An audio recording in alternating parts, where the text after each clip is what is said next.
अवाम जो है वो कुछ शायद तवक्को भी थी कि बजट में कुछ शायद रिलीफ हो, या कोई अवाम की तवक्को ज़रूर होती है। ख़ासतौर पे बिजली के बिलों से अवाम बहुत तंग है। स्लैब की जो लूटिंग है, जैसे 201 यूनिट और वो 200 यूनिट का जो है उससे वो चीखते हैं। तो मतलब इस हवाले से आपको लगता है कि जो है इसका कोई हल है, हम इस सर्कुलर डेथ से निकल पाएंगे? देखिए, बात यह है कि पहली बात तो यह है ना कि एक तरफ ये हकीकत है, दूसरी तरफ देखें एक साल में हमने 600 अरब रुपए के जनरेटर मंगवाए। जनरेटर? अच्छा। अब आप अंदाज़ा लगाएं कि जो कौम 600 बिलियन रुपए की जनरेटर मंगवा रही है, इसका मतलब यह है कि उसको अपने इलेक्ट्रिसिटी सिस्टम के ऊपर तो बिल्कुल एतबार है ही नहीं। बिल्कुल।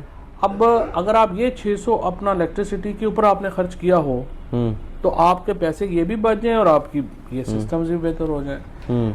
पिछले 2013 में ये जो फैसले किए गए, जिसके नतीजे में इन्होंने फॉरेन फ्यूल के ऊपर जो है वो ये कारखाने लगाए, आईपीपीज, अब आईपीपी जो है वो कबाड़ के भाव बिक रहे हैं, वही आईपीपीज। अब प्रॉब्लम ये है कि जिस तरह से मेरी अपनी जाती राय है, I can be totally wrong, मेरी नज़र में जो सोलर टेक्नोलॉजी जिस तरह से आगे जा रही है और अल्टरनेटिव एनर्जी जिस तरह से आगे जा रही है, आपके यहाँ 2-3 बड़े जो इश्यूज हैं वो और आएंगे।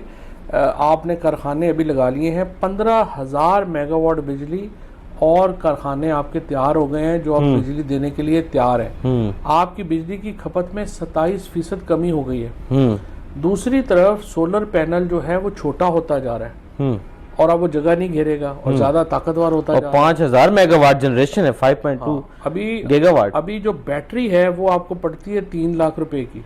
अभी इस वक्त जो वापडा का जो मेन एडवांटेज है ना वो ये है कि आप बिजली उनके साथ मीटर जब ले लेते हैं ना तो आपको अपना स्टोरेज जो है वो नहीं करना पड़ता, क्योंकि बिजली स्टोर करना महंगा है अभी। जब बैटरी जो है वो अगले 4-5 सालों में और बड़ी हो जाएगी और सस्ती हो जाएगी, फिर लोगों ने लगवाना ही नहीं मीटर, लोग सीधे सीधे सोलर पे चले जाएंगे। सेकेंडली ये जो आपका है पानी का जो बिजली बनाने का ये बहुत सस्ता होता जा रहा है।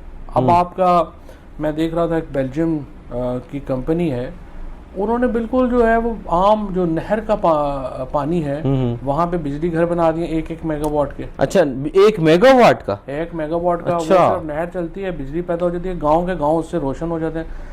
सो ये तो पाकिस्तान का जो क्राइसिस है बिजली का, ये तो बहुत बढ़ना है आगे, और एक्चुअली शायद आम आदमी का क्राइसिस से ज्यादा ये हुकूमत का क्राइसिस है। वो 30,000 रुपया बिल नहीं दे सका, उसको गिरफ्तार हो गया, वालद बेटे ने खुदकुशी कर ली। अब यहाँ पे तो ये वाकयात चल रहे हैं। बहुत जरूरत, गरीब तरीन आदमी के ही जरूरत। सही, लेकिन हमारे यहाँ तो जो बड़े ओहदे पे बैठा है वो भी गरीब है, और तनख्वाह जो है वो 3 लाख से 21 लाख जो है वो कर ली। वो आप देखो ना, वो ये हो गया है ना कि पाकिस्तान के अंदर जिस तरह से उस दिन हफीज पाशा साहब ने बताया है कि इशू ये है कि जो आदमी 1 लाख रुपए कमा रहा था, अब एक्चुअली वो तनख्वाह उसकी 26,000 रुपए रह गई है। हाँ जी, वो डिवैल्यूएशन हो गई। इतना ज्यादा आपकी जो परचेजिंग पावर नीचे गई है कि हर आदमी ही गरीब हो गया। इसीलिए तो स्पीकर भी गरीब हो गए। स्पीकर भी बेचारा गरीब हो गया, उनके खर्चे ज्यादा होंगे, बड़ी गाड़ियां होगी, ज्यादा पेट्रोल पड़ता होगा, इसलिए वो जो है वो हो गया। प्रॉपर्टियां भी तो लेनी होती है ना बाहर। सही।